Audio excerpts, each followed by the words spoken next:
आजच्या काळात शेतीत नफा मिळवायचा असेल तर पिकाची निवड, तंत्रज्ञानाचा वापर आणि बदल स्वीकारण्याची तयारी खूप महत्त्वाची ठरते. पारंपरिक पिकांच्यावर अवलंबून न राहता वेगळा विचार करणारा शेतकरीच आज यशस्वी ठरतोय. आणि याचं जिवंत उदाहरण म्हणजे कोल्हापूर जिल्ह्यातील सांगवडेवाडी येथील प्रगतशील शेतकरी भुजंग निर्लेकर. ऊसापेक्षा वेगळा मार्ग निवडत त्यांनी वांग्याच्या शेतीकडे वळण्याचा निर्णय घेतला. फक्त 20 गुंठे क्षेत्रामध्ये त्यांनी आधुनिक पद्धतीने वांग्याची लागवड केली. मल्चिंग, ठिबक सिंचन आणि योग्य नियोजन यांचा वापर करून त्यांनी या पिकातून मोठं उत्पन्न घेतलं.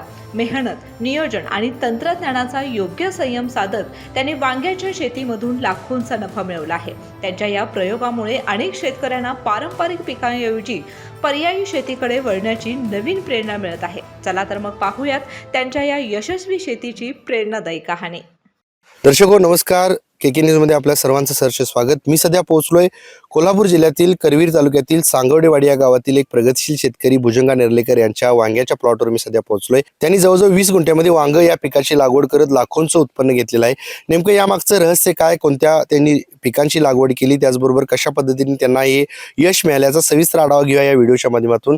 सर नमस्कार, मी आपलं स्वागत करतो. तुम्ही वांगा या पिकाची लागवड केलाय. सुरुवातीला हे पीक निवडण्याचं कारण काय किंवा या शेतीकडे कसं काय व्हायला? ह्या शेतीचं असं रहस्य आहे की हे पीक जास्त दिवस चालतं, जास्त उत्पन्न देतं, त्यापायी हे निवडलंय. ऊसाच्या पिकाला खर्च जास्त आणि जास्त हे असतंय, 50%च राहतं, 25%च राहतं म्हणा. 25 ह्या पिकात कमीत कमी 75% तर फिक्स राखते. सुरुवातीला रोप निवडताना कोणत्या पिकांची लागवड केला, त्यानंतर जी नांगरणे असेल किंवा लावण असेल ते 2 रोपांमध्ये किती अंतर ठेवला तुम्ही? कमीत कमी आम्ही असं ठरवलं की 8 फुटाला लावायचं. जवळ लावलं तर ते जर तोडणी व्यवस्थित होत नाही, त्यापायी आम्ही 8 बाय 3चं एक रोप लावलं. असं केलंय. साधारण 20 गुंठ्यामध्ये तुम्ही रोपांची लागवड केलेली आहे. 20 गुंठ्यामध्ये एकूण किती रोपं बसली? 20 गुंठ्यात कमीत कमी आम्ही लावायचं ठरवलं, कमीत कमी 850 झाडं लावली. साधारण एक रोप किती रुपयाला मिळालं? एक रोप कमीत कमी 13 रुपये 50 पैशाला मिळालं. वाहतुकी शुल्कात 15 रुपयाला पडले ते आम्हाला. तरी बघायला गेलं तर तुम्ही 20 गुंठ्यामध्ये या वांग्या पिकाची लागवड केलाय. किती दिवसांनी उत्पन्न चालू होतं? ह्याचं उत्पन्न कमीत कमी 2 महिन्यानं चालू होतं. 2 महिन्यानंतर लागवड जशी सोडचिला तसं जास्त काळ चालतं. ते कमीत कमी लागवड जेवढी जास्त सोडचिला तेवढं उत्पन्न जास्त निघत राहते. कोणती जमीन यासाठी सुपीक आहे हे पीक मोठ्या प्रमाणात घेण्यासाठी? ह्या पीक घेण्यासाठी काळी आणि वाष्प्याची जमीन लागते या पिकासाठी खास. बघायला गेलं तर पाण्याचा फेर आहे तो किती दिवसांनी असतो आणि या पाण्या पद्धत काय आहे? पाणी पण आम्ही ठिबक सिंचन केलेलं आहे. ह्या पिकासाठी आम्ही रोज 1 तास सोडतो पाणी, आणि जशी झाडं मोठी होतील तसं 2 तास केले. आता म्हणजे जसं जसं झाडाचं वयोमान वाढेल तसं पाण्याची हे पण वाढते.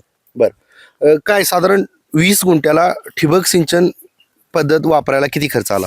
20 गुंठे वापरायला कमीत कमी 30,000 रुपये खर्च आला. 30,000 खर्च आला. मल्चिंग 8,000 रुपये खर्च केला, आणि दोन्ही साईडला मल्चिंग हातरले.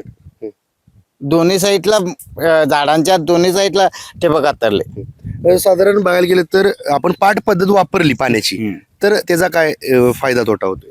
नाही, पाट पाण्याचा रिझल्ट येत नाही. पाणी हे होतंय, आणि ठिबकनं कसं पाणी मिळतंय तसं पाट पाण्यानं मिळत नाही, म्हणून ठिबक सिंचन जो हे केलं. म्हणजे खर्चिक जरी असलं तरी ठिबक सिंचन फायदेशीर आहे. बर, बघायला गेल्यानंतर जवळजवळ 20 गुंठ्याचा जर आपण आढावा घेतला तर खताचं प्रमाण कसं राहतं, ह्याला किती दिवसांनी किंवा काय?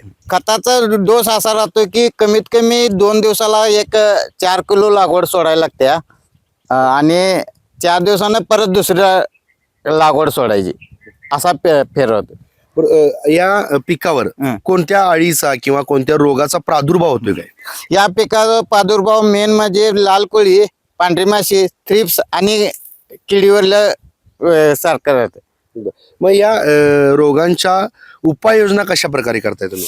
ह्या पिकासाठी एक शिमुडीस, कोरॅजन, व्हॅलिम्पॅक्सी आणि पांढरी माशी पेगाशीस हे औषध वापरतोय आम्ही सध्या. बरं यासाठी कोणाचा सल्ला वगैरे घेताय काय? ह्यासाठी औषध दुकानदार ऋषिकेश खोत यांचा सल्लाच असतो. बरं साधारण किती वर्ष तुम्ही हे पीक घेताय काय?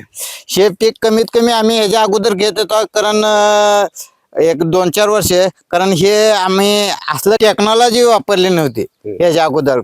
प्लेन रोपं लावत होता. ह्याच्या आता कसं ग्रॅफ्टिंग आलंय, तिथं खाली जंगली असते, वर रोपांचं हे असते, त्यामुळं आम्ही हे वापरले.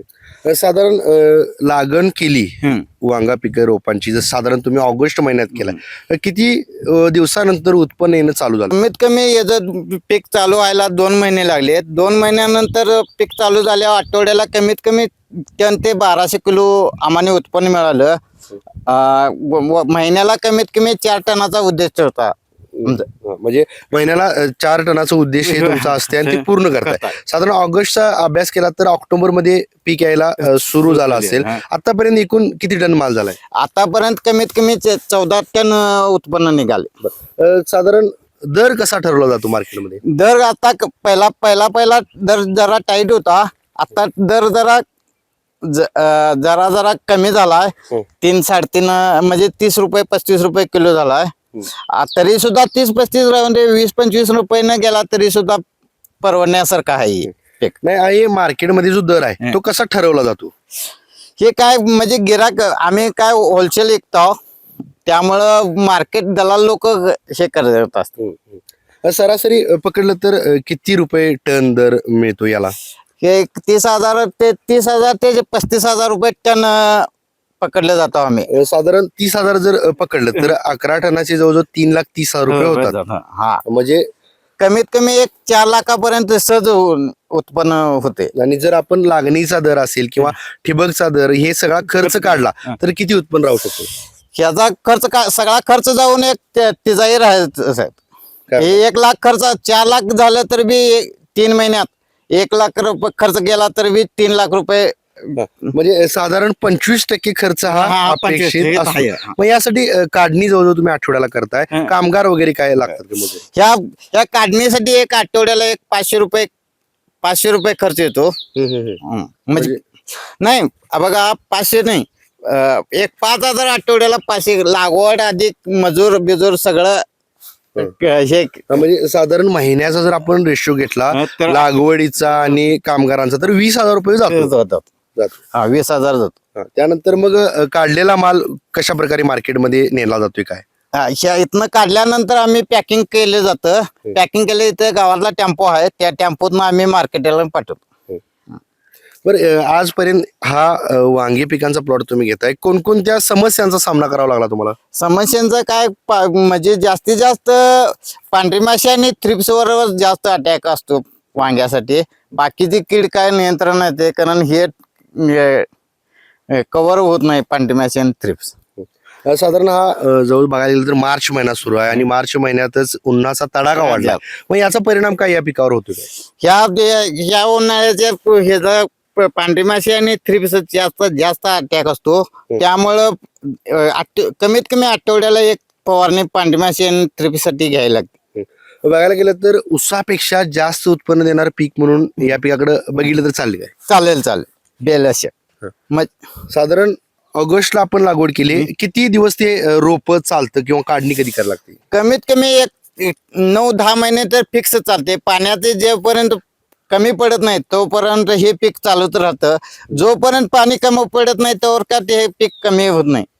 बरं, आपल्याकडे पाऊस देखील जास्त असतो, पावसाचा काय परिणाम यावर होतो? पावसाचा परिणाम होतो, कारण एक 25% परिणाम कमी करतो. 25 म्हणजे जास्त काय लय परिणाम करत नाही. नवीन शेती करत असणाऱ्या किंवा इतर शेतकऱ्यांना हे पीक करण्याच्या अनुषंगाने तुम्ही काय मार्गदर्शन कराल, काय सल्ला द्याल त्यांना? कसं आहे, हे करत असताना जास्त दिवस टेक्निकनं म्हणजे युट्यूबला ते बघून हे करून तेनकने हे करावे माणसाने. कसं आहे, पहिल्यांदा केलो असं होत नाही, त्याचा अनुभव लागतो. कुठला रोग आला हे कळायला पाहिजे मेन माणसा, म्हणजे त्या मालकाला कळायला पाहिजे की बाबा हे पांढरी माशीचं हे प्रादुर्भाव झालाय, थ्रिप्सचा अटॅक आलाय, हे कळणं महत्वाचं असतं. म्हणजे लागवड करत असताना नेमकी काय हा. समस्या आहे हा. हे जाणणे हा, गरजेचं आहे. गरजेचं आहे. त्यानंतर नवीन माणसाला काय समस्या येऊ शकतात? बाकीचं काय नाही कवा तोडायचं, हे करायचं, सगळं पाणी कितपत सोडायचं, जास्त सोडू नये, जेमतेम सोडायचं. म्हणजे पाण्याचा जो फवारणी आहे तो देखील जेमतेम म्हणजे आठवड्याला कमीत कमी एक फवारणी आणि 2-3 पेर पाणी सोडणे गरजेचं असते. त्यानंतर यशस्वीपणे तो उत्पन्न घेऊ शकतो. अजून कोणती काळजी घ्यायची काय? अनेक काळजी घ्यायची म्हणजे मार्केटिंग कसं चालतंय ह्याच्यावर डिपेंड राहते. मार्केटिंग चांगलं असलं तर इकडं लक्ष जास्त लागतं. मार्केटिंग जर डाऊन झालं तर इकडं लक्ष कमी होतं शेतकऱ्यांचं. त्यामुळं मार्केटिंगकडे लक्ष द्यायचं नाही, आपण नुसता करत राहायचं. फायदा देणं ते मार्केटिंगवर हिशोब असतो ना. कधी कोणत्या महिन्यामध्ये मार्केट डाऊन येते किंवा काय मार्केट डाऊन याचं कारण काय?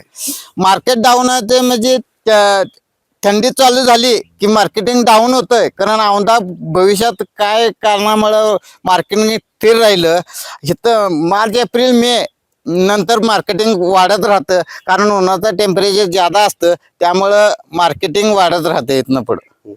तर आताच आपण जाणून घेतली भुजंगा नेर्लेकर सरांकडून यशस्वी वांग्या शेतीची संकल्पना जाणून घेतली. जवळजवळ बघायला गेलं तर ऑगस्टमध्ये आपण रोपांची लागवड केला आहे आणि 3-3.5 महिन्यातच 11 ते 11.5 टन तुम्ही माल घेतलाय. जवळजवळ 3-3.5 लाखाचं उत्पन्न घेतलाय. साधारण 4 महिन्याचा आपण रेशो घेतला तर 4 लाख उत्पन्न आलं. त्यातील 1 लाख जर खर्च काढला तर जवळजवळ 4 महिन्यात 20 गुंठ्यामध्ये 3 लाखाचं उत्पन्न आपण सहज मिळवू शकतो. अशाच नवनवीन अपडेटसाठी त्याचबरोबर कृषीविषयक माहितीसाठी आत्ताच आमच्या चॅनेलला सबस्क्राईब करा आणि ही स्टोरी कशी वाटली हे आम्हाला कमेंट करून नक्की कळवा. KK न्यूजसाठी कॅमेरामन सर्वेश देसाईसह समीर मकानदार, कोल्हापूर.